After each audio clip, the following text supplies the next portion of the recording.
Selamat malam para netizen dimanapun kita berada. Salam inspirasi bagi kita semua. Sekarang minta maaf ya Caimin begitu ya, yang mengatakan bahwa kemana Surya Paloh kok nggak datang begitu ya di acara PKB ini begitu ya, dan bahkan mengatakan apakah tidak berani datang ke sini. Ya ternyata menjadi polemik begitu ya, dan sangat memanas begitu ya. PKB maaf Caimin buat tersinggung, seluruh RI tahu Surya Paloh pemberani ya. Ini banyak sekali dan ini sudah disampaikan oleh Partai Nasdem begitu kan, seolah-olah ada sesuatu apa dan bahkan saling memanas begitu ya. Dan sekarang Caimin minta maaf begitu ya. Ya, inilah model-model mau cawapres begitu ya, ngotot mau cawapres kalau modal-modalnya seperti ini begitu. Bagaimana komunikasinya kok tidak ditata? Kan begitu logika kita begitu. Ini kan persoalan demokrasi, persoalan politik begitu ya. Tapi banyak sekali pro dan kontra di situ. Mari kita baca terlebih dahulu ya seperti ini. Ini komentar-komentar dari netizen ya, setelah Caimin bilang kalau Pak Surya Paloh nggak berani datang ke acara PKB. Akhirnya PKB yang minta maaf ya. Loh kok bukan Caimin sendiri yang minta maaf kepada Pak Surya? Minta maaf saja kok diwakilkan sama partai. Katanya mau jadi cawapres. Ya itulah pentingnya begitu ya. Sangat disayangkan begitu. Kan udah dibilang bakalan ada yang klarifikasi. Haha, orang partainya disuruh ngomong ya. Siap-siap bahas di stadion TV. Ya kita lihat tunggu saja begitu kan. Seharusnya kan tidak perlu diungkapkan seperti itu. Padahal Partai Nasdem itu kan sudah diwakilkan begitu ya. Dia itu cuma kayak anak kecil yang kemental mau jadi cawapres tapi kans nol besar ya, karena nggak punya kelebihan apa-apa yang bisa ditawarkan kecuali ketua partai. Bisa ditawarkan PKB begitu. PKB menawarkan 5 miliar setiap desa, kan aneh begitu ya. Mau ngebet menjadi calon wakil presiden kok begitu janjinya begitu ya. Caimin takut kalau urus minta maaf sendiri ke Pak Surya Paloh maka diwakilkan. Ini banyak sekali pro dan kontra ya. Caimin paling berani soal kardus durian. Bahkan banyak sekali pro dan kontra begitu. Malulah dia jadi min-min. Jadi keingat ya kata pengantar waktu pertujuan topeng monyet. Apa maksudnya begitu ya? Ya kita lihat saja nanti begitu bagaimana kardus durian diungkit sana sini begitu ya. Posisinya mungkin ya ketua umum mungkin tidak aman begitu ya. Nggak punya nyali dia, takut dengan suara bos Surya yang gimana gitu. Ini banyak sekali kritikan dari netizen begitu. Saya kira persoalan-persoalan seperti ini kan seharusnya tidak diungkap. Padahal ya sudah mewakili, mungkin Pak Surya Paloh ada kesibukan lain dan sebagainya begitu. Namanya juga nggak berani ya, jilat sampai kelewatan sama anak Pak Lurah, wali kota terbaik sedunia. Jangan macam-macam ya sama SP, ntar kebongkar semua. Jokowi nggak geri-geri sedap, makanya nyari jalan halus. Hahaha. Ini banyak sekali kritikannya begitu ya. Kita lihat saja proses dalam demokrasi kita bahwa kenapa kok saling membunuh karakter begitu ya, hal-hal seperti ini begitu ya. Kapan mau baju bangsa kita kalau seperti ini, kan begitu logika kita begitu ya. Kok sibuk sendiri jadinya, padahal Pak Surya Paloh nggak respon atau apalagi bilang-bilang kardus durian. Terbalik ya, jadi Caimin yang nggak berani minta maaf sendiri, urus diwakilkan. Tetapi kalau ngomong kan dia kan sudah berani, ngapain begitu kan, minta maaf aja tidak berani begitu ya. Emang songong politik yang nomor satu ini begitu merasa ya parpolnya masih dibutuhkan, padahal ya punya kasus katanya begitu ya. Jadi inilah politik kita, ada pro dan kontra, tetapi mari kita baca terlebih dahulu.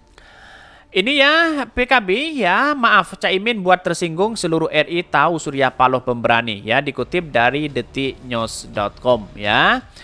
Bahkan Partai Nasdem tidak terima dengan pernyataan Ketua Umum Muhaimin Iskandar atau Caimin yang menuding Ketua Umum Partai Nasdem Surya Paloh tak berani datang ke harla PKB. Ya, PKB lantas meminta maaf dan menyebutkan Surya Paloh sosok paling pemberani dan berlapang dada. Sekarang minta maaf begitu, gimana begitu mau jadi wakil presiden begitu ya. Bila seluruh Gus Imin membuat tersinggung, dengan tulus kami mohon maaf kepada Pak Surya Paloh. Toh seluruh Indonesia tahu semua kalau Pak Surya Paloh seorang pemberani sekaligus berdada lapang ya. Bahkan diungkit oleh Wakil Ketua Umum PKB ya, Jazilul Fawait ya. Jazilul menyebutkan sebetulnya Caimin hanya secara spontan bercanda saat menuding karya Surya Paloh tak berani, Pak Surya Paloh tak berani datang ke harla PKB. Dia menyebutkan PKB dan Caimin memahami Surya Paloh yang berhalangan hadir. Di satu sisi Gus Imin cuma berseloroh spontan saja, tidak tahu maksud ini. Sebab kita pun memaklumi kesibukan Pak Surya Paloh, apalagi undangan kami juga mendadak. Katanya begitu ya, ngundang mendadak tiba-tiba diwakilkan begitu, lalu kemudian kecewa. Ngapain begitu kan ya? Karena berhalangan begitu.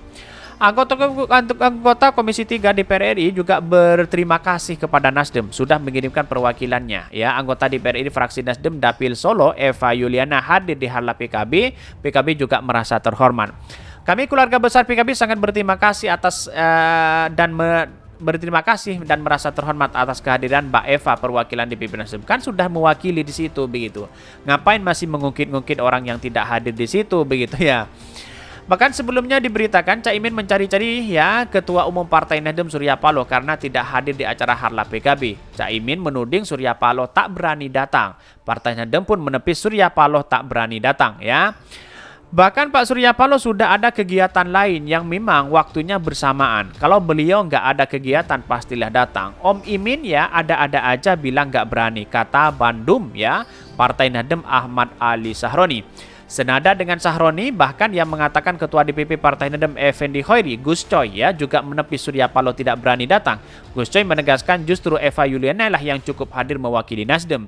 Apa dan siapa yang kita takuti untuk hadir cukup mewakili Eva Yuliana, anggota DPR RI fraksi ya Nasdem Dapil Solo Raya itu selevel dengan Muhaimin. Benar juga di satu sisi begitu kan ya, Ketua DPR juga begitu ya. Anggota DPR juga begitu. Saya kira persoalan-persoalan politik inilah yang kemudian ya kenapa menjadi simpang siur dan saling memukul lawan begitu kan ya. Pada hakikatnya ya seperti ini, untuk membangun bangsa saja begitu ya.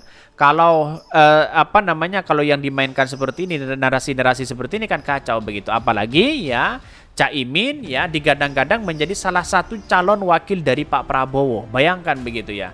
Wakilnya Pak Prabowo saja seperti ini begitu. Tapi sayang ya, pada hari ini Pak Prabowo enggan untuk ya mendeklarasikan cawapresnya yaitu adalah Muhaimin.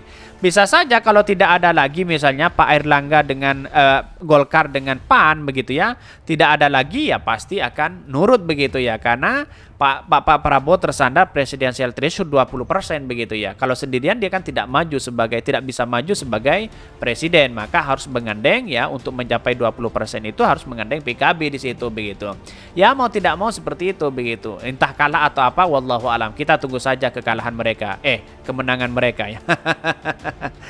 Jadi inilah politik kita begitu ya. Jadi persoalan-persoalan inilah banyak sekali pro dan kontra begitu ya. Ada yang kemudian Anies Baswedan hari ini bertemu dengan Ibu Susi begitu.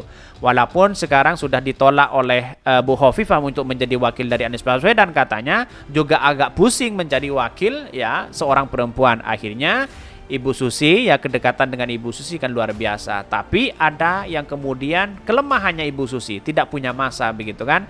Tapi sebagai tokoh seorang inspiratif saya kira sah-sah aja begitu dibandingkan dengan Muhaimin. Kira-kira seperti itu begitu. Mungkin itu yang kami sampaikan. Tonton terus channel Hodari Podcast Rayan ini kan ada berita-berita menarik dan viral setiap harinya. Salam para netizen, salam inspirasi bagi kita semua. Jangan lupa di subscribe channel YouTube Hodari Podcast Rakyat ini.